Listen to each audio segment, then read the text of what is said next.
غير المغضوب عليهم ولا الضالين.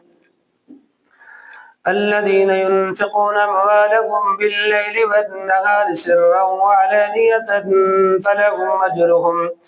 فلهم أجرهم عند ربهم ولا خوف عليهم ولا هم يحزنون. الذين يأكلون الربا لا يقومون إلا كما يقوم الذي يتخبطه الشيطان من المس، ذلك بأنهم قالوا إنما البيع مثل الربا وأحل الله البيع وحرم الربا.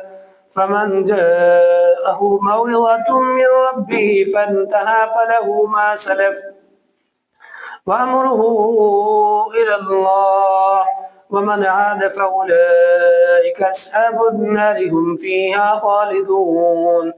يمحق الله الربا ويربي الصدقات والله لا يحب كل كفار أثيم. إن الذين آمنوا وعملوا الصالحات وأقاموا الصلاة وآتوا الزكاة لهم أجرهم عند ربهم ولا خوف عليهم ولا هم يحزنون. يا أيها الذين آمنوا اتقوا الله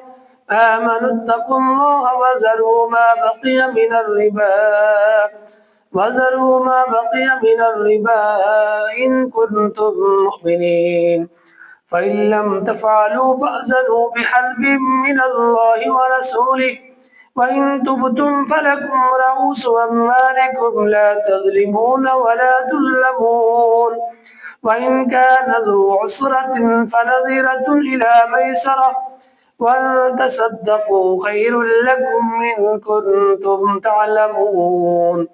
واتقوا يوما ترجعون فيه إلى الله ثم توفى كل نفس ما كسبت وهم لا يظلمون.